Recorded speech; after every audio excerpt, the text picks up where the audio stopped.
E aí, galera, tudo bem? Sou a professora Thaís Nunes, de Ciências Humanas, e tô de volta pra gente falar mais um pouco sobre esse processo de Idade Moderna que a gente já vem falando, que a gente já falou sobre o fim da Idade Moderna no processo da Baixa Idade Média, falamos sobre absolutismo e mercantilismo. Hoje a gente vai falar sobre um dos movimentos mais importantes da construção da modernidade, que tá lá mais ou menos no ano de 1517. Então, se você pensar direitinho, o ano de 1517 está justamente localizado no século XVI, que vai ser o século em que a gente vai ter a invasão às terras brasileiras, o século que a gente vai ter o processo de organização e o processo de burocratização das questões coloniais, e é quando a gente vai ter vários países aí correndo para esse processo colonial. Uma das questões que é importante você ter em mente na hora da gente estudar esse processo de contra-reforma e de reforma protestante é justamente o conceito de monarquia católica, que vai influenciar totalmente a construção burocrática das colônias de países como Portugal, Espanha, França e assim por diante. E segundo o Dicionário de Conceitos Históricos aqui do Brasil, a gente tem justamente essa noção de monarquia católica. A gente pode pensar alguns países que estão inclusos nesse processo. Os principais de todos eles são Portugal e Espanha, e que a gente consegue associar de forma mais forte ao nosso processo de construção histórica, política, social, cultural, justamente porque é o nosso colonizador. Hoje, aqui no Brasil, a gente fala português. Em outros países da América, fala-se espanhol, francês e assim por diante, mas lembre que a Inglaterra, depois de um tempo, perde esse título de monarquia católica. E aí, vamos lá.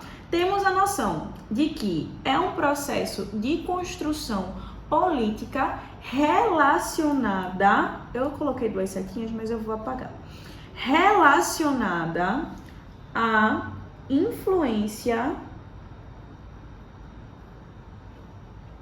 do catolicismo. E um detalhe importante, gente, é que o catolicismo é tão parte do governo que ele vai estar presente, inclusive, nas decisões. E um detalhe importante que vai relembrar as aulas anteriores relacionadas ao processo de construção desse absolutismo, a imagem do rei, o nobre, a burguesia e a igreja, é que a Igreja Católica vai ter como uma cadeira cativa dentre os conselheiros e muitas vezes até no parlamento, quando a gente começar a discutir o processo das monarquias parlamentaristas. Mas vamos lá. O período conhecido por Idade Moderna é um momento em que muitas mudanças aconteceram, vão acontecer.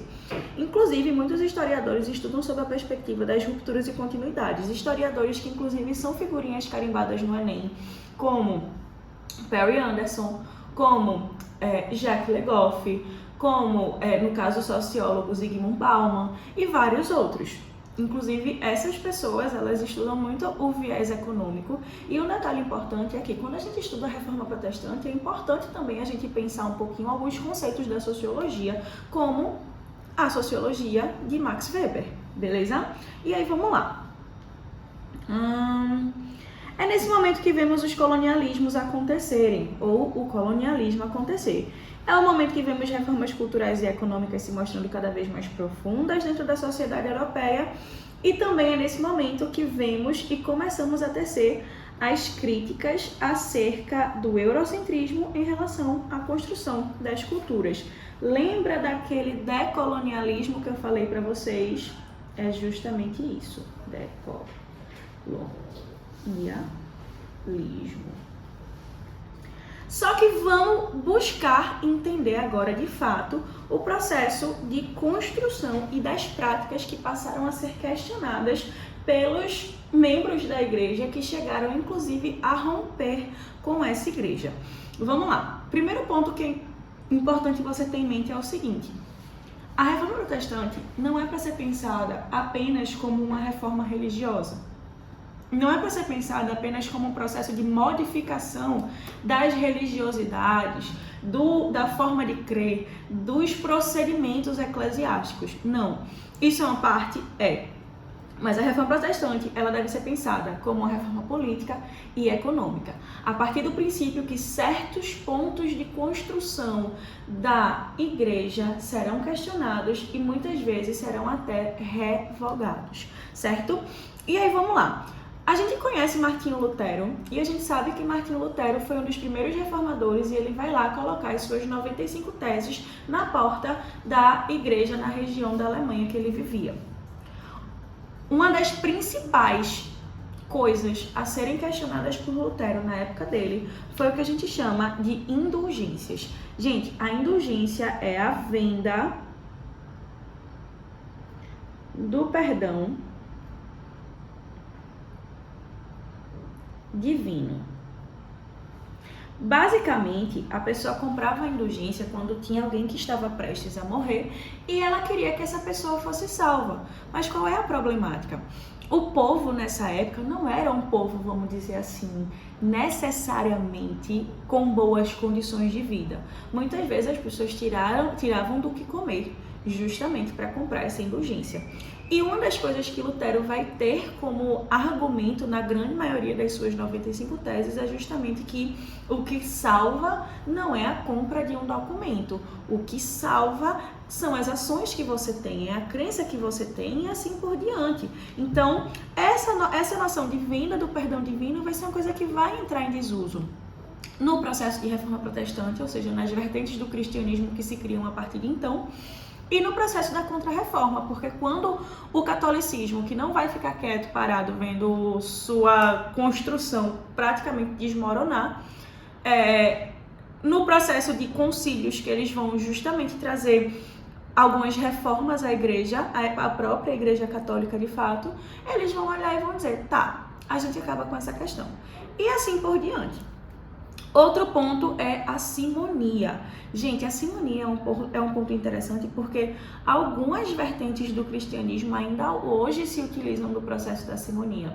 Quando te vende um terreno no céu, por exemplo. Nessa época, eles diziam que vendiam os pregos que pregaram Jesus na cruz, os dentes de Santa Bárbara, pedaços do Santo Sudário. E as pessoas acreditavam. Tanto que, em toda a igreja, basicamente, tinham os 3 pregos que pregaram Jesus na cruz. O Santo Sudário, que ele vendia o pedacinho, se juntasse todos os pedacinhos que eles venderam, dava para fazer um lençol que cobria o continente europeu inteiro. Santa Bárbara era praticamente um tubarão, tanto dentro dela que foi vendido. Então, assim, justamente você sacralizar um objeto que no final das contas não tem nenhum tipo de sacralização, para fazer com que você, fiel, gaste o seu dinheiro com a igreja. Obviamente, a igreja também tinha a questão do dízimo e assim por diante, e era uma forma que eles tinham, inclusive, de engrandecer esses lucros. E por último, a gente tem o nicolaísmo. Gente, o nicolaísmo já é um pouco mais específico em relação ao conteúdo de reforma protestante. Por quê? Entender o nicolaísmo é entender que é uma doutrina herética que surge do paleocristianismo, ou seja, do advento do processo do cristianismo ainda no período romano. E basicamente essa doutrina herética vai defender não só a poligamia, como também o casamento entre os padres, que a gente sabe que não é um costume dentro da Igreja Católica e foram coisas que foram questionadas. Ah, Thaís, mas o pastor da igreja protestante, ele se casa, ele tem uma família. Sim, beleza.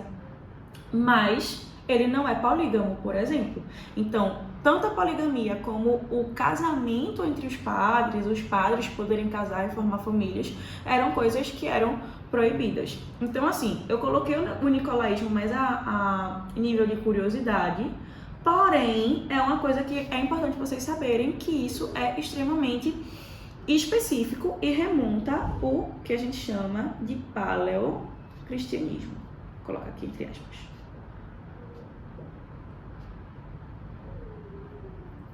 Tranquilo? Vamos lá. Alguns dos reformadores. Gente, não teve só Lutero. Não teve só reforma protestante em relação a questionamento de procedimentos da Igreja Católica. Não teve só isso, tanto que a gente vai citar aqui alguns reformadores de Lutero a Henrique VIII. Então, assim, é importante que você tenha noção que grande parte dos reformadores tinham a perspectiva religiosa, a perspectiva política, a perspectiva econômica. E esse processo econômico que a gente vai associar ao pensamento de Weber, quando ele escreve a obra do protestantismo e o espírito do capitalismo. Tranquilo? Mas vamos com calma, certo? A gente começa por Martinho Lutero. Inclusive tem um filme, aconselho que vocês assistam, o filme é muito bom, mas assistam com mãozinha na consciência, porque todo o filme é meio romantizado e é importante que vocês tenham essa noção quando vocês forem estudar a partir de certas obras cinematográficas, certo? Primeiro ponto, ele vai defender o fim do celibato. Inclusive, assim que Lutero rompe com a Igreja Católica, ele se casa. Ele vai justamente pregar o fim das indulgências, partindo do princípio que o que vai te salvar é a fé. Inclusive, existe uma passagem na Bíblia, eu não vou saber te dizer qual é o capítulo, qual é o livro, mas que fala que o suficiente, você deve acreditar o suficiente, o mínimo, o tamanho de um grão de mostarda deve ser o tamanho da sua fé para que você seja salvo. Então é justamente a noção de você, de fato, crer, acreditar e viver isso. Na Igreja Católica a gente tem alguns sacramentos. Eu não lembro exatamente quantos são, mas a gente tem o batismo, a gente tem o casamento, a gente tem a crisma, a gente tem a primeira comunhão e a gente tem a ordenação, que é a ordenação caso você queira virar padre ou freira. Nas igrejas protestantes a gente tem 2 sacramentos apenas, que vai ser o batismo e o casamento. A gente vai ter justamente a questão do dogma, o evangelho ser o dogma, porque dentro do catolicismo a gente tem regras, a gente tem leis, vamos dizer assim, que são para além do processo dogmático, enfim, do processo da crença de fato, e está muito ligado ao processo de institucionalização. Gente, com isso eu não estou dizendo quem está certo e quem está errado, mas o que é que eles defendiam, entende? E uma coisa que aí vai ser o que vai fortalecer o processo de tradução das Bíblias é a livre interpretação. A grande maioria das Bíblias, se não todas elas, nessa época, elas eram em latim. Então, a partir de Lutero foi que a gente teve a tradução ao que eles chamavam de línguas pagãs, ou línguas profanas, línguas vulgares, enfim. E então, o alemão, o francês, o português, o espanhol e assim por diante. E por último, a questão da transconsubstanciação, essa palavra é difícil, se trava a língua, que é uma coisa que também, de certa forma, vem da Igreja Católica, que é justamente a noção do corpo e do sangue. No catolicismo, o vinho e a hóstia, em algumas denominações do protestantismo, um pedaço de pão literalmente e suco de uva, ou então o próprio vinho também. Então, são coisas que você vê que tem um rompimento, mas tem muita coisa que se mantém, sabe? E essa noção de romper para manter algumas coisas, romper, mas continuar com algumas coisas, é que faz a gente entender certos processos da história. E uma coisa que eu quero que vocês também tenham noção é o seguinte: Lutero, já vi questão de USP, se eu não me engano, de alguns vestibulares também. Lutero, ele foi uma pessoa extremamente popular e ele foi uma pessoa do povo e ele defendia o fim das indulgências justamente para que o povo tivesse uma melhor condição de crer de fato, certo? Agora eu vou olhar bem pertinho de vocês. Qual vai ser a questão, galera? O próprio Lutero vai ser pivô de uma revolta que vai acontecer com os camponeses e o povo de algumas partes dos estados germânicos. A gente vai ter alguns estados que vão se converter, a gente vai ter alguns estados que vão se manter católicos. E o que é que acontece? o povo, os servos, a galera que estava abaixo na camada social desses lugares que eram católicos tinham interesse de se converter ao protestantismo, ao luteranismo, sendo que Lutero estava sendo protegido pelas pessoas que escolheram não denunciá-lo à igreja, não denunciar o lugar que ele estava à igreja. Logo, ele não vai ser louco de apoiar uma questão que vai colocar a cabeça dele na forca. Então, assim, sempre que houver alguma questão alegando a popularidade de Lutero e alegando que ele apoiou movimentações camponesas de conversão ao protestantismo e a doutrina que ele estava começando a desenvolver naquele momento, você coloque falso. Por quê? Ele não apoiou. Ele não disse nada, mas não apoiou, entende? Então é isso que eu quero que você tenha em mente. Eu já vi muita gente errando questão porque associava Lutero a um ser extremamente popular, a um ser extremamente bonzinho, a um ser extremamente altruísta e que defendia a vontade das pessoas de todos os lugares. Mas, gente, Lutero não era o Papai Noel, tá? Ele era uma pessoa que tinha interesse de se manter vivo como qualquer outra. Então, ele vai fazer por onde se manter vivo. Tranquilinho? Seguindo, alguma das 95 teses. Eu coloquei aqui a primeira, a sexta, a 21, a 37, a 54 e a 79. Existem várias outras. E o que eu quero que vocês prestem atenção? Primeira, ao dizer fazer penitência, o nosso Senhor e Mestre Jesus Cristo quis que toda a vida dos fiéis fosse penitência. Certo? Sexto, o Papa não pode redimir culpa alguma senão declarando e confirmando que ela foi perdoada por Deus, ou, sem dúvida, remitindo-a nos casos reservados para si. Se estes forem desprezados, a culpa permanecerá por inteiro. Até aí, tranquilo. 21.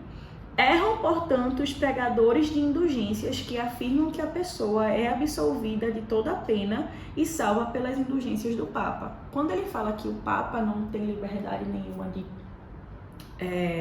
redimir culpas, ele está justamente falando que, cara, veja só, vamos conversar. Tua indulgência não está servindo para absolutamente nada. Tranquilo? Só para extorquir o povo. Em outras palavras, é basicamente isso que ele queria dizer. 37.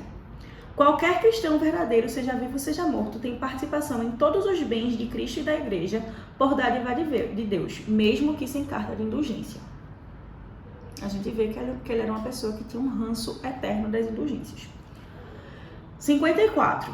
Ofende-se a palavra de Deus quando, em um mesmo sermão, se dedica tanto ou mais tempo a indulgências do que a ela.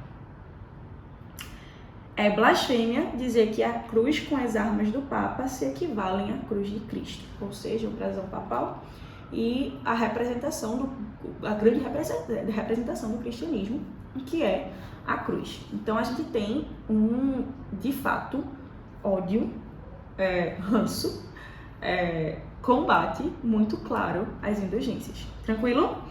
João Calvino. Gente, João Calvino a gente consegue relacionar o processo à economia, porque vai ser justamente essa noção da graça irresistível e da eleição incondicional que ele vai associar a sucesso nos negócios.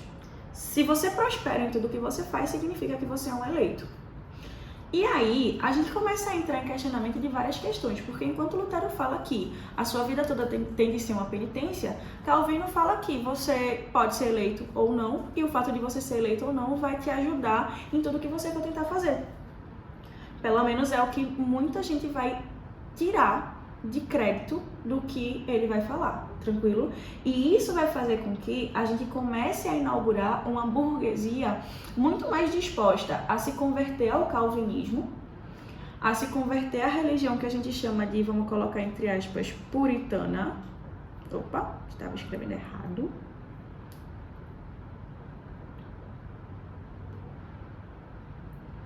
Do que se manter, por exemplo, no catolicismo. Por quê? No catolicismo, a gente vai ter uma questão chamada usura,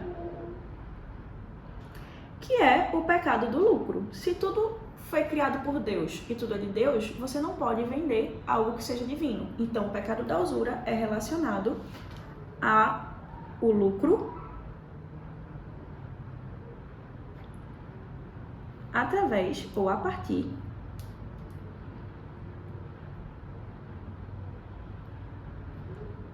dos bens divinos. A plantinha que você plantou, mas foi eu que plantei. Não, mas foi Deus que criou. A plantinha não é sua, não, a plantinha é de Deus. Você não pode vender a sua plantinha. O dinheiro que eu empresto a juros, tu tá vendendo tempo, cara. Não, o tempo é de Deus. E assim por diante.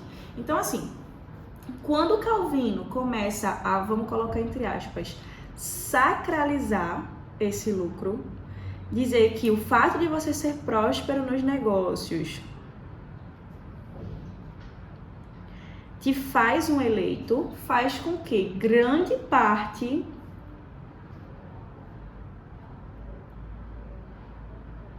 da classe burguesa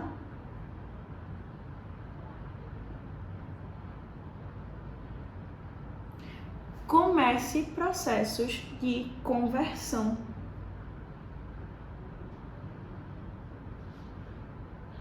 Por isso que Weber, vou até mudar a cor, por isso que Weber vai associar o crescimento do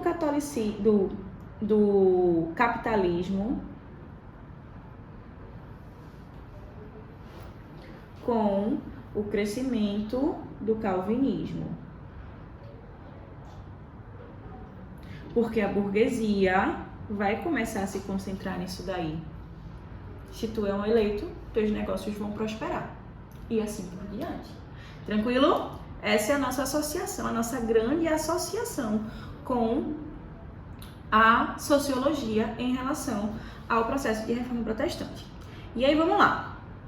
Agora a gente chega numa fase meio complexa que eu vou precisar muito da atenção de vocês, que é justamente a reforma anglicana. Gente, Henrique VIII era casado com Catarina de Aragão. Catarina de Aragão era noiva do irmão dele, foi casada com o irmão dele, só que o irmão dele morreu e acabou que a Inglaterra não quis desfazer o laço com a Espanha, Catarina de Aragão, que era espanhola, e isso faz com que ele seja casado, ele case-se com Catarina de Aragão. Com Catarina de Aragão, ele vai ter uma filha, que é Mary, ou Maria Tudor. É a famosa Bloody Mary, tranquilo? E qual é a questão? Ele não teve filhos homens. E a desculpa que ele vai dar é que Deus está condenando a linhagem dele por ele ter se casado com a esposa do irmão. Dessa forma, ele vai recorrer ao cardeal que fazia parte do governo dele e vai dizer: pelo amor de Deus, cancelo meu casamento, quero meu divórcio, não quero continuar casado porque isso vai fazer com que eu não tenha filhos homens. Só que lembra que eu falei que o casamento é um sacramento? O casamento é sagrado. Você pode se divorciar do ponto de vista civil, mas a igreja não cancela o teu casamento, certo? E esse vai ser o grande argumento para a igreja dizer: você está louco, meu bom? Eu não vou cancelar o seu casamento. E aí, o que é que vai acontecer? Nisso, Henrique VIII, como um bom menino mimado, vai romper com a igreja. Ele foi o primeiro grande rei a romper com o Vaticano. E ele era o rei da Inglaterra. A Inglaterra era um país extremamente importante na época. Qual vai ser a questão? Obviamente que não vai ser só essa coisa, esse negócio de estou condenado, minha linhagem está condenada, tal, não sei o quê. Ele queria casar com Ana Bolena? Queria casar com Ana Bolena.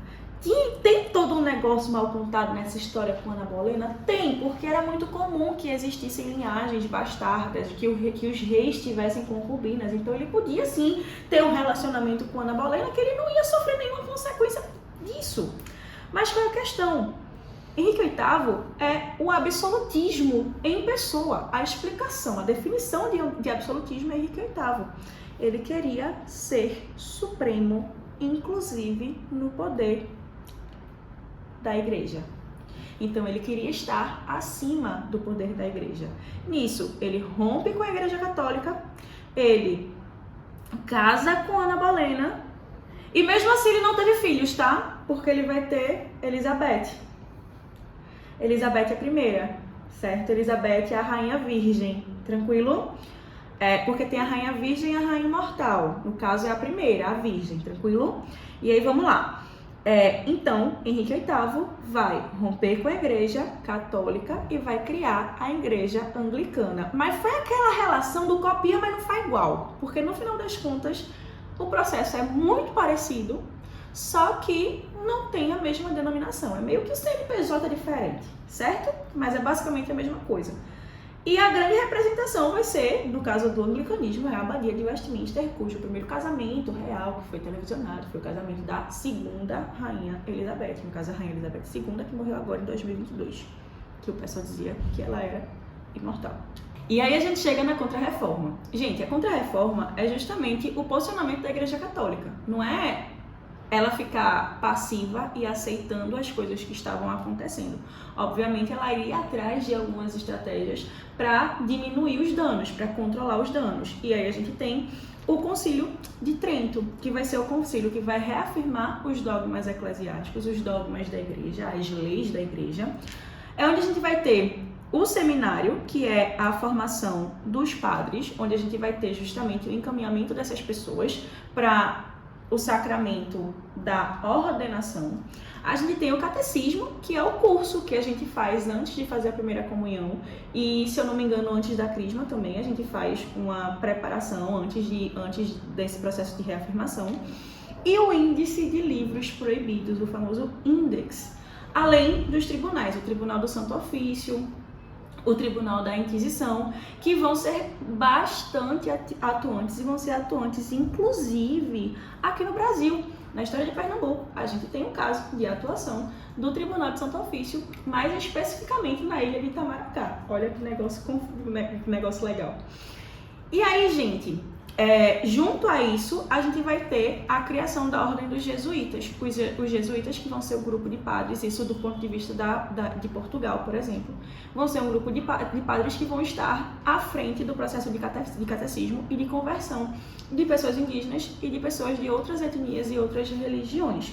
Um exemplo de jesuíta que a gente tem, que é extremamente famoso e que é extremamente atual, é o Papa Francisco. Beleza, gente? Espero que vocês tenham entendido. Os jesuítas, que são a Companhia de Jesus, tá? Espero que vocês tenham entendido direitinho, espero que vocês tenham curtido essa aula e até a próxima.